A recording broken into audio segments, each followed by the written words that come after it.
Sabi ni Jesus, ako'y pastol ng butihin.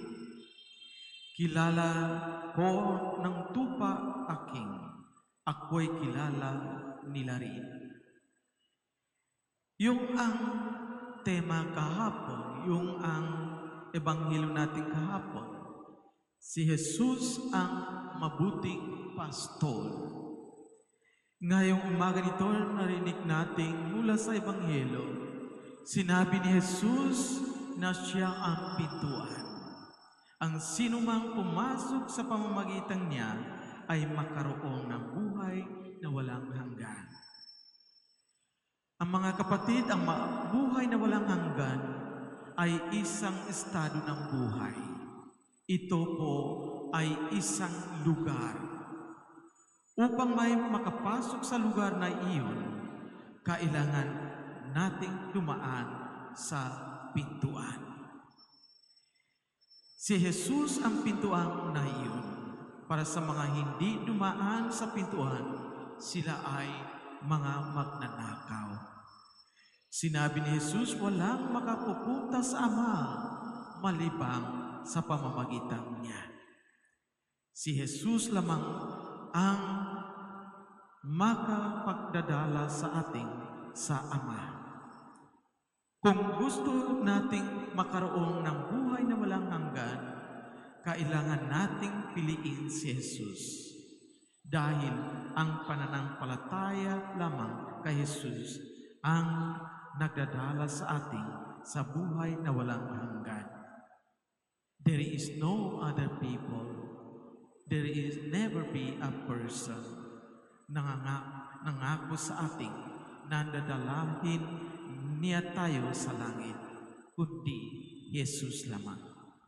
Jesus is the only person who promised us to bring us to everlasting life.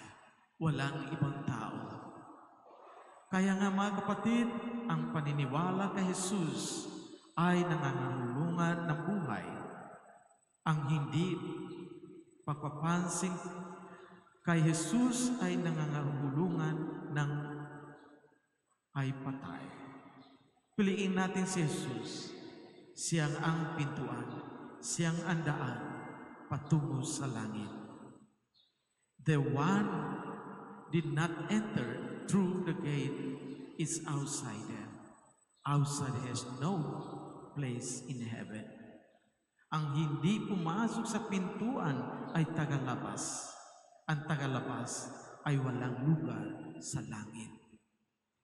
Ngunit tayo ay mga anak ng Diyos.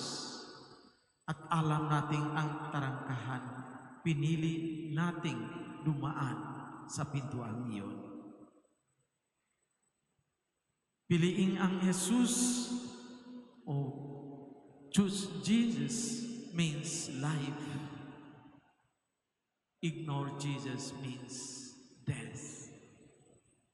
Dahil if you don't choose, Jesus will not bring us to everlasting life.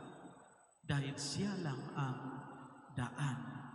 Siya lang ang pintuan papunta sa langit. Kaya nga mga kapatid, tayo mga Kristiyano, tayo mga Katoliko, tayo mga anak ng Diyos. Pakinggan natin ang tinig ni Jesus. Siya nga ang mabuting pastol natin. We follow Him and we believe in Him for eternal life. Amen.